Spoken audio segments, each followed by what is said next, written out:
போல் வண்ணங்களுடன் கொண்டாட The Chennai Silks ஆடைகளுடன் let the celebrations begin.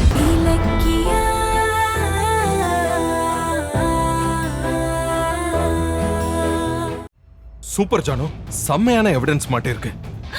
ஆமா ஆமா, நீ சந்தோஷப்படு. ஆனா என் மருமகளை ஜெயில போடுறதுக்கு இப்படி ஒரு சதி பண்ணிருக்காங்களேன்னு எனக்கு வேதனையா இருக்குடா.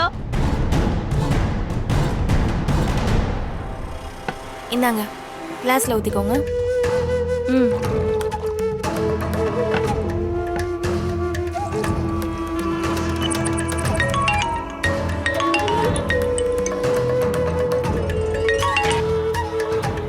சொல்லுங்க சார். ஆடிட்டருக்கு கால் பண்ணேன், ரீச் ஆகல. அப்படியா? வேற ஏதாவது நம்பர் இருக்கா? சரி, நான் கேட்டு பார்க்குறேன். Okay sir. அத்தை, மேனேஜர் கால் பண்ணாரு, ஆடிட்டருக்கு கால் பண்ணா போகலையா? அடிஷ்னல் நம்பர் இருக்கா? இருக்கே, கொஞ்சம் கொடுக்குறீங்களா? மொபைல்ல இருக்கு, இரு எடுத்துட்டு வரேன். கார்த்திக், தண்ணி எடுங்க. ஜானு, அந்த இன்ஸ்பெக்டர் பைரவி அம்மாக்கு ஏதாவது வாய்ஸ் மெசேஜ் அனுப்பியிருப்பாங்க, அதை செக் பண்ணு. இரு ஒரு நிமிஷம் பாக்குறேன். இருக்கு, ஒரு வாய்ஸ் நோட் இருக்குப்பா. அதை ப்ளே பண்ணு. இரு கேளு.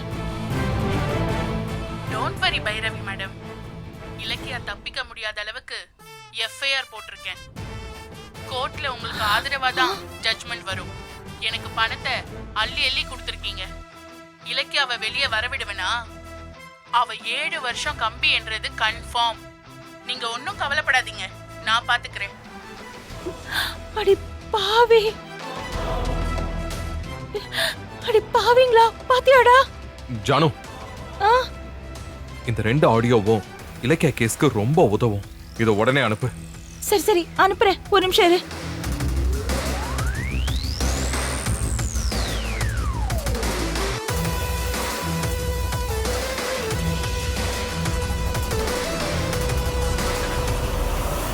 அத்தை,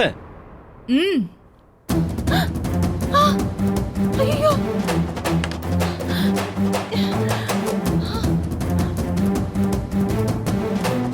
அப்படியே வரும்போது அந்த ஸ்டேட்மெண்ட் ஃபைல் எடுத்துட்டு வந்துருங்க. எதுக்கு? இல்ல, ஒரு டவுட் இருக்கு, கொஞ்சம் வெரிஃபை பண்ணணும். சரி. என்னாச்சு? கௌதம், கௌதம், பைரவி உள்ள வரா. அந்த ஆடியோவை அனுப்புனியா? ஐயோ, நான் அதை உனக்கு அனுப்புறதுக்கு முன்னாடியே அவ உள்ள வந்துட்டு இருக்கா. ஐயோ கடவுளே, என்ன கௌதம் பண்றது? போ. ஜானு, ஒண்ணு பண்ணு. சொல்லு. நீ போனை சுவிட்ச் ஆஃப் பண்ணி சார்ஜ் போட்டுட்டு பவர் பாக்ஸ் சுவிட்சை ஆஃப் பண்ணிட்டு மறைஞ்சுக்கோ. ஐயோ, நீ என்ன சொல்ற? எனக்கு எதுவுமே புரியல கௌதம். சொன்னதை செய். சரி சரி.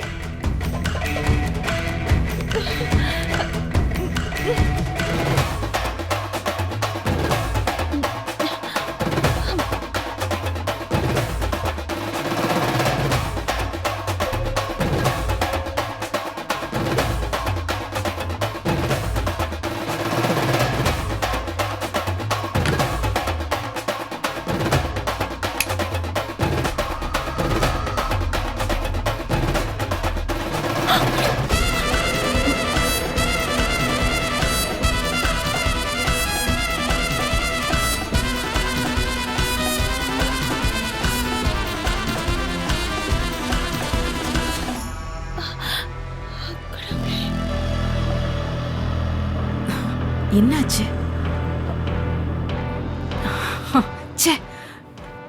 டெட்டான போனை சார்ஜ்ல போட்டுட்டு பவர் ஆன் பண்ணாம போயிட்டனே.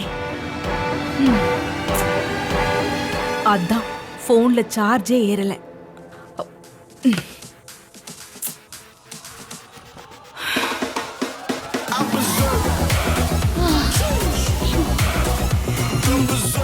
இதுக்கு தான் கௌதம் போனை ஸ்விட்ச் ஆஃப் பண்ண சொன்னானா? ஓ, என் புள்ள பயங்கர புத்திசாலி.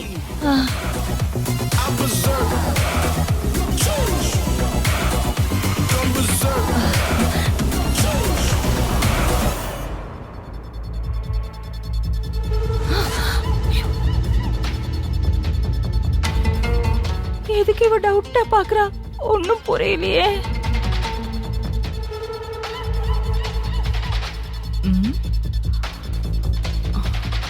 நான் சாப்பிட போகும்போது ரூம் கதவை சாத்திட்டு தானே போனேன்.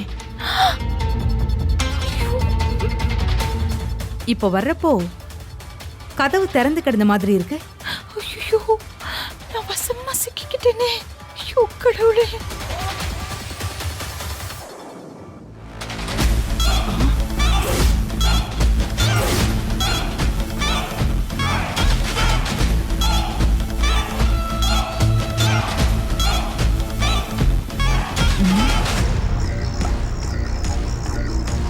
கதவு திறந்திருந்துச்சா இல்ல நான் திறந்தனா? ஐயோ, ஒரே குழப்பமா இருக்கு. சரி,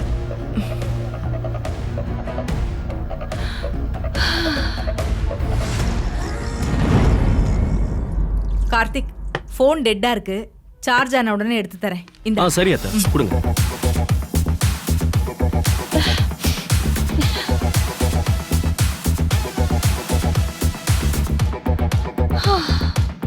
கௌதம், என்னாச்சு? அப்பா கௌதம், பைரவி போயாச்சு. நீ சொன்ன பிளான் சக்சஸ்ஃபுல் ஆயிடுச்சு. ஃபோன் சார்ஜ் ஆகலைன்னு நினைச்சு ஃபோனை எங்கேயே வச்சுட்டு போயிட்டாப்பா. ஜானு சீக்கிரம் அந்த ஆடியோவை அனுப்பு.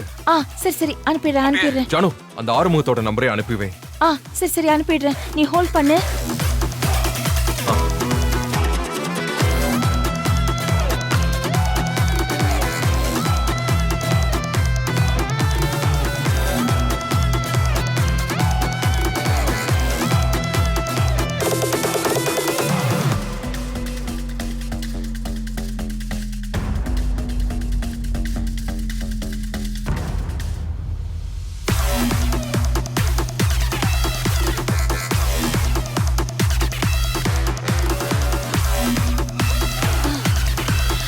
கௌதம், உனக்கு 2 வாய்ஸ் நோட் வந்துருச்சா? ஒரு நிமிஷம் இரு.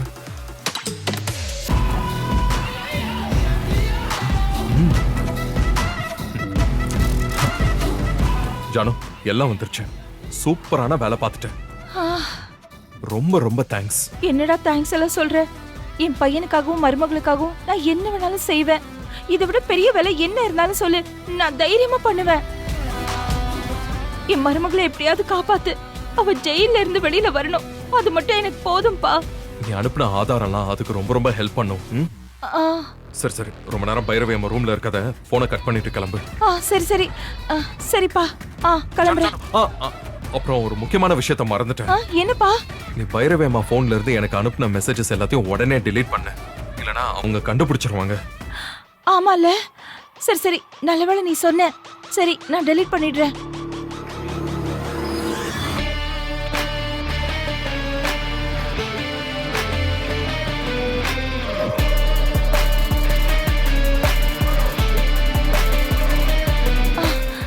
சரிப்பா, நான் delete பண்ணிட்டேன். ஜானு, போனை சார்ஜ் போட்டு ஸ்விட்ச் போர்ட்ல ஸ்விட்ச் ஆன் பண்ணிட்டு போயிடு. சரியா? சரி சரி, ஓகே, வச்சிடுறேன்ப்பா. Okay Janu, bye. ஆஃப் பண்ணணும்.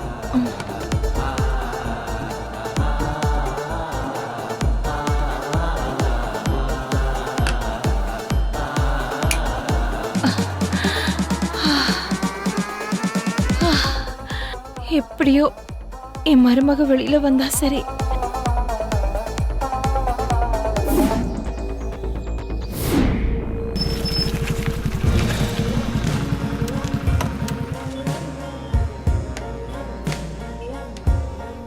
அந்த ஆறுமுகத்தோட இளநீ கடை இங்கதான் இருக்கணும். அவனை பிடிக்கலாம், வா.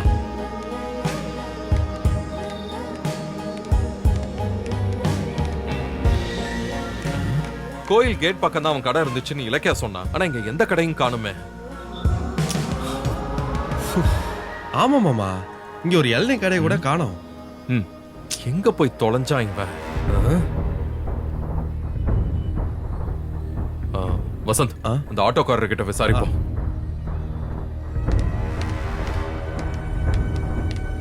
அண்ணே சொல்லுங்க சார். வணக்கம். என்ன விஷயம்? இங்க இளநீ கடை போட்டிருந்தாரு ஆறுமுகம், அவரு தெரியுமா? எனக்கு தெரியாது சார், நான் அந்த ஏரியாவுக்கு புதுசு. நீங்க வேற யாரையாவது கேளுங்க. சரிங்க, தேங்க்ஸ். சரிங்க சார், போலாம், வா. அண்ணே, என்ன வேணும் சார்? இளநீ கடை போட்டிருந்தாரு ஆறுமுகம், அவரு தெரியுமா? இல்ல சார், எனக்கு தெரியாது சார். தெரியாது. சரி வா, வாங்க மாமா. தேங்க்ஸ்ங்க. அம்மா ம் இந்த ஆறுமுகன்னு ஒருத்தர் இளநீ கடை போட்டிருந்தாரு. தெரியலையேப்பா, நான் பார்க்கல. சரி, வேற இடத்துல போய் விசாரிப்போம். சரி வாங்க. அண்ணா என்ன சார் டிவி வேணுமா சார்? இல்ல வேணாண்ணே.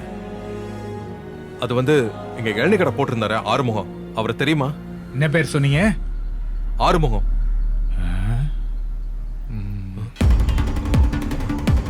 அப்படி யாரையும் தெரியலையே சார்.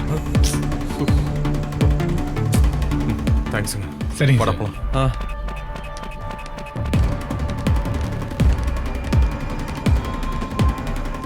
என்ன மாமா இந்த ஆறுமுகத்தை யாருக்குமே தெரிய மாட்டேங்குதே. இலக்கிய ஜெயில கிடக்கிறதுக்கு முக்கிய காரணமே ஆறுமுகம் தான். அவனை பிடிச்சாகணுமே. என்ன பண்றது? தம்பிங்களா இங்க வாங்க.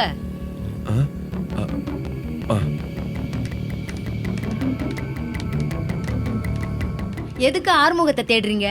கடன் எதுவும் கொடுத்துருக்கீங்களா? இல்லம்மா, அந்த ஆறுமுகத்தை உங்களுக்கு தெரியுமா? அந்த பாவி என்கிட்டயும் கடன் வாங்கியிருக்கான். என்னன்னு தெரியல, ஆளையே காணோம். ஆமா, நீங்க எதுக்கு அவனை தேடுறீங்க சொல்லவே இல்லையே. அதுமா ஒரு கேஸ் விஷயமா ஆறுமுகத்தை பார்க்கணும். அவர் வீடு எங்கன்னு தெரியுமா உங்களுக்கு? இங்க பக்கத்துல தான் இருக்கு. ஜீவா நகர் 2வது தெரு 3ஆம் நம்பர் வீடு. சரிம்மா, ரொம்ப நன்றிமா. வா போலாம். சரிப்பா, போயிட்டு வாங்க. வா வசந்த், போலாம். வசந்த் வா, ஆறுமுகத்தை வீட்லயே வச்சு அமைக்கிறணும். வா போலாம்.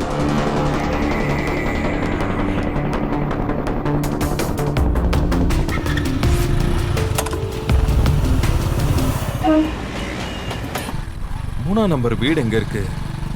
மாமா மாமா மாமா டோருக்கு பாருங்க, 3ஆம் நம்பர் வீடு.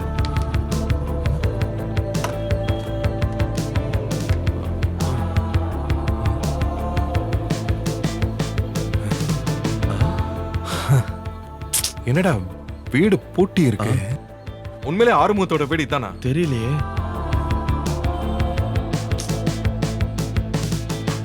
யார்கிட்டயாவது கேப்போம் மாமா.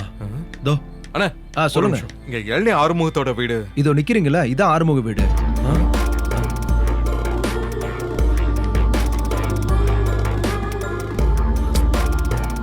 டேய் வசந்த், என்ன மாமா இது? இதான் ஆறுமுக வீடுன்னு சொல்றாங்க. ஆனா வீடு பூட்டு போட்டு டூலெட் போர்டு போட்டிருக்கு. ஆமாண்டா, நம்ம எப்படி அவனை தேடுவோன்னு உஷாராக்கி வீட்டை காலி பண்ணிட்டு போயிட்டான் போல. இப்ப என்ன மாமா பண்றது? மாமா ஒரு நிமிஷம். பாட்டி சொல்லுப்பா. இந்த வீட்ல ஆறுமுகன்னு ஒருத்தர் இருந்தாரு, எங்க இருக்காருன்னு தெரியுமா? தெரியாதுப்பா. அவர் எப்ப வீட்டை காலி பண்ணாருன்னு எனக்கு தெரியல. திடீர்னு பார்த்தா வீடு காலின்னு போர்டு தொங்குது. நான் வரப்பா. சரிங்கம்மா. இப்ப என்ன மாமா பண்றது? டேய், எஸ்எஸ்கே ஒரு பக்கம் நமக்கு வக்கீலே கிடைக்க விட மாட்டேங்கிறான், இன்னொரு பக்கம் அஞ்சலி மயக்க நாடகம் போட்டு தப்பிக்கிறா. நாளைக்கு நடக்கிற அடுத்த விசாரணையாவது அந்த ஆறுமுகத்தை பிடிச்சு கோர்ட்ல நிறுத்தி இலக்கியாவை வெளியில கொண்டு வரலான்னு பார்த்தேன். இப்ப அதுக்கும் வழி இல்லாம போயிருச்சு.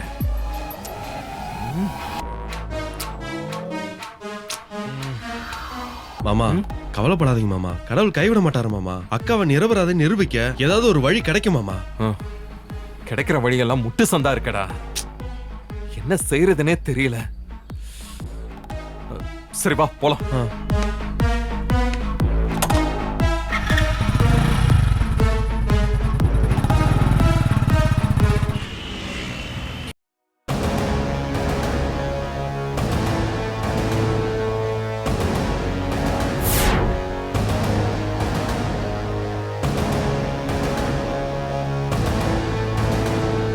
சரி சரி, சீக்கிரம் ஹாஸ்பிடல் கொண்டு போங்க. இந்த வழக்கை இன்னொரு நாள் தள்ளி வைக்கிறேன். கௌதம் அவ்வளவு தூரம் போராடியும் சொதப்பல் ஆயிடுச்சு. பாவி அஞ்சலி மயக்கம் போட்டு விழற மாதிரி நடிச்சு தப்பிச்சிட்டா. அவ கர்ப்பமா இல்லங்கறத ஜட்ஜ் வேற நம்ப மாட்டேங்கிறாங்களே. அந்த வக்கீல் வேற ஏன் கோர்ட்டுக்கு வராம சதி பண்ணாருன்னு தெரியல. நான் நிரபராதின்னு நிரூபிக்க முடியுமா? ஒன்னும் புரியலையே, குழப்பமா இருக்கு.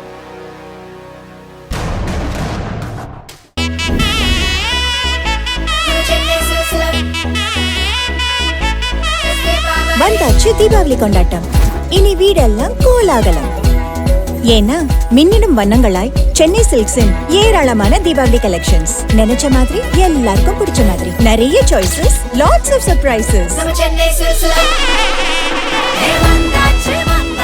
தித்திக்கும் தீபாவளி எண்ணம் போல் வண்ணங்களுடன் கொண்டாடு The Chennai Silks ஆடைகளுடன் let the celebrations begin. இந்த வீடியோ உங்களுக்கு பிடிச்சிருந்தா லைக் பண்ணுங்க, கமெண்ட் பண்ணுங்க அண்ட் ஷேர் பண்ணுங்க. மறக்காம சரிகமா டிவி ஷோஸ் தமிழை சப்ஸ்கிரைப் பண்ணுங்க.